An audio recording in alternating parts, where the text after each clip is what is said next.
శాస్త్రంలో ఎక్కడైనా కూడా చరిత్రలో కూడా చెప్తారు, ఇంట గెలిచి రచ్చ గెలిచాలా అని. మన మాజీ ముఖ్యమంత్రి జగన్మోహన్ రెడ్డి గారిని చూస్తే ఒకసారి ఇంటా ఓడిపోయాడు, సమాజంలో ఓడిపోయినాడు. ఈయన 2 చోట్ల ఓడిపోయి మళ్ళీ రాష్ట్రాన్ని నేను ఉద్ధరిస్తానని చెప్పి ప్రజలకు మళ్ళా అబద్ధాలతో అధికారంలోకి రావాలని ప్రయత్నం చేస్తూ ఉన్నాడు. జగన్మోహన్ రెడ్డి గారు, మీరు మీ ఇంట మహిళలకు మీరు న్యాయం చేశారా? రాష్ట్రంలో మహిళలందరినీ ఉద్ధరిస్తానని చెప్తా ఉన్నారు. రాష్ట్రంలో మహిళలందరినీ సంక్షేమం అందిస్తా అని మాట్లాడుతున్నారు. నేనే మహిళలకు అండా అని మాట్లాడుతున్నారు. మీ ఒక చెల్లికేమో తండ్రిని దూరం చేశావు, ఇంకో చెల్లికి ఆస్తిని దూరం చేశావు, తల్లికి కొడుకు ప్రేమను దూరం చేసేసావు. ఈ రకంగా ఇంట్లో ఉన్న మహిళలను, చెల్లెలను, తల్లులను నువ్వు మోసం చేసి ముంచేసి రాష్ట్రంలో మహిళలందరినీ ఉద్ధరిస్తానని చెప్పి రోడ్డెక్కి మాట్లాడితే ఇంకా ప్రజలు నమ్మే పరిస్థితిలో ఉండారా జగన్మోహన్ రెడ్డి గారు? మీరు ఒక 5 సంవత్సరాలు తండ్రికి అధికారం ఇస్తే తండ్రి అధికారాన్ని అడ్డం పెట్టుకొని 1000 కోట్లు సంపాదించేసినావు, కిట్ ప్రోకోలు చేశావు, 11 ఈడీ సిబిఐ కేసుల్లో ఉన్నావు, ఇంకా కోర్టు చుట్టూ తిరుగుతూ ఉండవు. ఒక్క ఛాన్స్ ఇవ్వండి, రాష్ట్రాన్ని ఉద్ధరిస్తానని చెప్పి ప్రజలను నమ్మించి 2019 నుంచి 24 మధ్య రాష్ట్రాన్ని అతలాకుతలం చేసేసి వద్దు బాబాయ్ నువ్వు జగన్మోహన్ రెడ్డి గారు అనే విధంగా 164 సీట్లు కూటమి ప్రభుత్వానికి ఇచ్చి 11 సీట్లకు పరిమితం చేశారు నిన్ను. మళ్ళీ 2 సంవత్సరాలు ఈ ప్రభుత్వం రాష్ట్ర ఆర్థిక పరిస్థితి నుంచి గట్టెక్కించే పరిస్థితిలో పనిచేస్తూ రాష్ట్రానికి ఒక బ్రాండ్ వాల్యూను క్రియేట్ చేస్తూ రాష్ట్రానికి పెట్టుబడులు వచ్చే విధంగా, సంపద సృష్టించే విధంగా, మళ్ళీ ఆదాయం పెరిగి సంక్షేమం అభివృద్ధి 2 ముందుకు తీసుకుపోయే పరిస్థితుల్లో 20 నెలలుగా కష్టపడి మా ముఖ్యమంత్రి చంద్రబాబు నాయుడు గారు, అదేవిధంగా యువనేత నారా లోకేష్ గారిని నిరంతరం శ్రమిస్తూ ఉంటే మళ్ళీ ఈ ప్రభుత్వం మీద బురద జల్లి ఈ రాష్ట్రాన్ని నేనే మళ్ళీ ఉద్ధరిస్తానని చెప్పి మళ్ళా రోడ్డెక్కి మాట్లాడే పరిస్థితికి వచ్చారు జగన్మోహన్ రెడ్డి గారు. ఎంతకాలం నీ అబద్ధాలు నమ్ముతారని చెప్పి నేను అడుగుతా ఉండా. సామాన్యంగా రాజకీయాల్లో రివెంజ్ పాలిటిక్స్ నడుస్తూ ఉంటాయి. అధికార పార్టీ ప్రతిపక్ష పార్టీ మీద, ప్రతిపక్ష పార్టీ అధికార పార్టీ మీద అధికార మార్పిళ్ళు జరిగినప్పుడు జరుగుతూ ఉంటాయి. నువ్వేమో నీ కుటుంబం మీదే రివెంజ్ పాలిటిక్స్ నడుపుతూ ఉండవు. చెల్లి మీద రివెంజే, తల్లి మీద రివెంజే, ఎవరు నీ మీద మాట్లాడినా కుటుంబ సభ్యుల మీదే రివెంజ్ తీర్చుకునే పరిస్థితికి నువ్వు వచ్చినావు. అంటే రాజకీయాల్లో రివెంజ్ను పక్కన పెట్టి కుటుంబం మీద రివెంజ్ తీర్చుకునే పరిస్థితికి జగన్మోహన్ రెడ్డి గారు వచ్చినారు ఈరోజు. అంతర్జాతీయ రాజకీయ విశ్లేషకులు, న్యాయ కోవిదులు అందరూ కూడా ఆర్థిక ఉగ్రవాది, టెర్రరిస్ట్ కన్నా ప్రమాదం జగన్మోహన్ రెడ్డి గారు అని చెప్పిన తర్వాత కూడా ఇంకా నీకు ఈ రాష్ట్రాన్ని ఉద్ధరిస్తానని చెప్పి ఏ విధంగా మాట్లాడుతున్నారో నాకు అర్థం కావడం లేదు. జగన్మోహన్ రెడ్డి గారు తన పాలనలో land, sand, mine, wine, ganja, drugs మాఫియాలన్నింటినీ కూడా పెంచి ఈ రాష్ట్రంలో కోట్లు సంపాదించేసినావు, ఒక అరాచకాన్ని సృష్టించేసినావు. నీ అరాచకం వల్ల, నీ దొంగ లిక్కర్ వల్ల దాదాపు 4000 మంది మహిళలు తాలిబొట్లు పోగొట్టుకున్నారు. ఇల్లిసిట్ లిక్కర్ అంతా దాగి నీ లిక్కర్లో 3500 కోట్లు కుంభకోణం చేసినామని చెప్పి ఈడీ, సిఐడి ఇప్పటికే ఛార్జ్షీట్లు దాఖలు చేసింది. ఈ సొమ్మంతా ఒక అక్రమార్జన చేసి ఎన్నికల్లో పంచి లబ్ధి పొందే ప్రయత్నం చేస్తూ ఉండవు. ఇంకా ప్రజల్లోకి వచ్చి నేను ఉద్ధరిస్తానని మాట్లాడుతూ ఉండవు.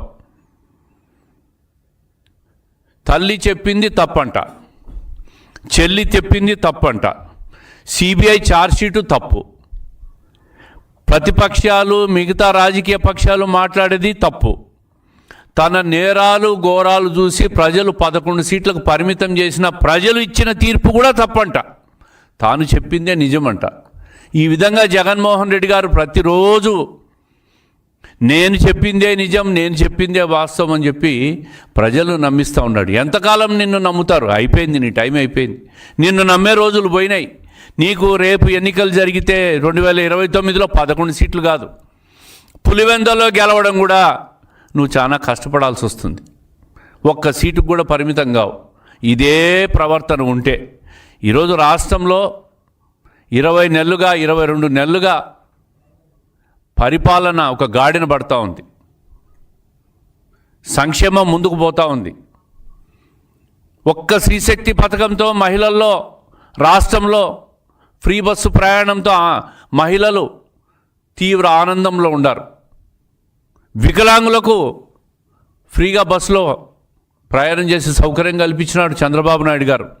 దేశంలో ఏ ముఖ్యమంత్రికి రాని ఆలోచన మా ముఖ్యమంత్రి చంద్రబాబు నాయుడు గారికి వికలాంగుల సంక్షేమం మీద, వికలాంగులకు బస్సు ఉచిత ప్రయాణం ఇవ్వాలని చెప్పి ఆలోచన రావడం నిజంగా భగవంతుడు ఆయనకు 100 సంవత్సరాలు ఈ రాష్ట్రాన్ని పరిపాలించే శక్తిని ఇవ్వాలని చెప్పి కోరుతా ఉండా. మరి ఈ విధంగా మహిళలను మోసం చేసి సొంత కుటుంబ సభ్యులను రోడ్డుకి ఈడ్చి వాళ్ళ ఆక్రందనలు కూడా పట్టించుకున్న నాయకుడు మీరు జగన్మోహన్ రెడ్డి గారు. అదే నా తల్లికి అన్యాయం జరిగిందని చెప్పి 3000 కిలోమీటర్లు 300 రోజులు పాదయాత్ర చేసి నారా లోకేష్ గారు ఈరోజు రాష్ట్రంలో మహిళలకు నేను అండగా ఉండా, ప్రతి చెల్లికి తల్లికి అని చెప్పి ఒక ధైర్యం ఇచ్చిన నాయకుడు నారా లోకేష్ గారు. రాష్ట్రంలో సంక్షేమంలో అభివృద్ధిలో రాష్ట్రాన్ని గాడిలో పెట్టి ముందుకు తీసుకుపోతానని ఒక ధైర్యం ఇచ్చే నాయకుడు మా ముఖ్యమంత్రి చంద్రబాబు నాయుడు గారు. నువ్వేంది ఎవరికి ధైర్యం ఇస్తున్నావు? ఎవరికి అభయం ఇవ్వగలుగుతున్నావు? ఏ విధంగా పరిపాలన మళ్ళా చేస్తానని చెప్పి అబద్ధాలు చెప్పే ప్రయత్నం చేస్తున్నావు? అన్ని రకాలుగా రాష్ట్రాన్ని సర్వనాశనం చేశావు. ఈరోజు మహిళలందరూ కూడా వాళ్ళ ఆస్తుల కోసం,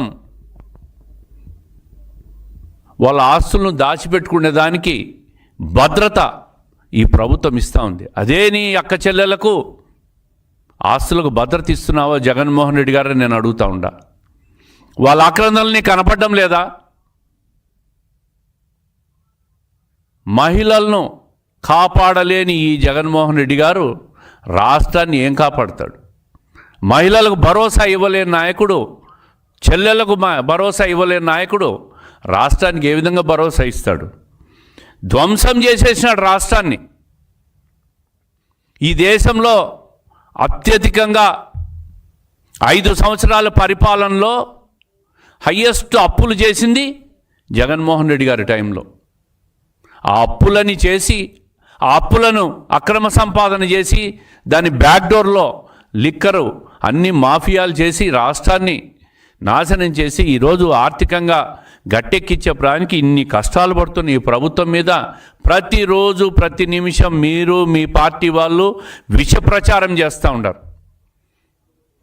మీ విష ప్రచారాన్ని, మీరు మాట్లాడే మాటలను ఈ రాష్ట్ర ప్రజలు, ఆంధ్రప్రదేశ్ రాష్ట్ర ప్రజలు విశ్వసించే పరిస్థితుల్లో లేరు, నమ్మే పరిస్థితుల్లో లేరు, మిమ్మల్ని పట్టించుకునే పరిస్థితుల్లో లేరు. ఈరోజు కేంద్ర ప్రభుత్వ సహకారంతో ప్రధానమంత్రి మోడీ గారు, అదేవిధంగా పవన్ కళ్యాణ్ గారి సహకారంతో ఈ రాష్ట్రం అన్ని రకాలుగా అన్ని రంగాల్లో ముందుకు పోతూ ఉంది. విశాఖపట్నంలో ఒక పెద్ద ఆర్థిక రాజధానిగా తయారవుతోంది. రాబోయే 10 సంవత్సరాలు 15 సంవత్సరాల్లో చంద్రబాబు నాయుడు గారి పరిపాలన సాగితే ముంబై కంటే కూడా పెద్ద ఆర్థిక రాజధాని విశాఖపట్నం ఆంధ్రప్రదేశ్ రాష్ట్రమే కాబోతా ఉందని చెప్పి గర్వంగా మేము మాట్లాడుకునే పరిస్థితులు రోజులు రాబోతున్నాయి. ఇంకా మీరు విషయంగా అక్కడ మానండి, మీ నాయకులు నోర్లు ముయ్యండి. మీరు మీ కుటుంబ సభ్యులను ముందు న్యాయం చేసి మళ్ళీ సమాజానికి న్యాయం చేస్తానని చెప్పి రాండి, అప్పుడు ఏదైనా నమ్ముతారు. ఇంట గెలిచి రచ్చగెలిచండి జగన్మోహన్ రెడ్డి గారని చెప్పి ప్రజలందరూ కోరుకుంటూ ఉన్నారు, ప్రజలందరూ మాట్లాడుతూ ఉన్నారు. ఆ విషయం తెలుసుకొని మీరు ఇంటి న్యాయం చేసిన తర్వాత మళ్ళీ రాజకీయాల గురించి, రాష్ట్రం గురించి రండి అని చెప్పి జగన్మోహన్ రెడ్డి గారి హితవు చెప్తూ ప్రజలు కూడా, రాష్ట్ర ప్రజలు కూడా ఆలోచించాలి. ఈ విష ప్రచారాన్ని జగన్మోహన్ రెడ్డి గారు, ఆయన పార్టీ మాట్లాడే నాయకులు విష ప్రచారాన్ని మానుకోవాలి. రాష్ట్ర అభివృద్ధికి సహకరించండి. మీరు రాబోయే రోజులంతా బ్రహ్మాండమైనగా ఈ రాష్ట్రం ముందుకు పోయే పరిస్థితి వస్తూ ఉంది. మీరు మీ ఇష్టం వచ్చినట్లు మాట్లాడుతూ విష ప్రచారం చేస్తూ ప్రజల్లో విష బీజాలు నాటి ఈ ప్రభుత్వం మీద దుమ్మెత్తిపోస్తే ఆ దుమ్ము మీ మీదే పడుతుంది. మీరే అధమ పాతాళానికి పోతారు. 11 సీట్ల నుంచి 0 కూడా వచ్చినా కూడా ఆశ్చర్యం లేదు భవిష్యత్తులో అని చెప్పి ప్రజలు కూడా నిత్యం ఈ విషయం ప్రజలకు అర్థం కావాలనే ప్రతిరోజు ప్రతిపక్షాలు చేస్తున్న విష ప్రచారాన్ని ప్రజలకు అర్థం కావాలనే పదే మేము ప్రెస్ మీట్ల ద్వారా ప్రజలకు తెలియాలని చెప్పే ఈ విషయాన్ని ఈ ప్రెస్ మీట్ ద్వారా చెప్తున్నాం. ముందు ఇంట గెలిచి రచ్చ గెలిచాల. మీ మహిళలకు మీ చెల్లెళ్లకు న్యాయం చేయలేని వ్యక్తి మీరు రాష్ట్రానికి ఏం న్యాయం చేస్తారని చెప్పి ప్రజలు ఆలోచించాలని చెప్పి నేను కోరుకుంటున్నా.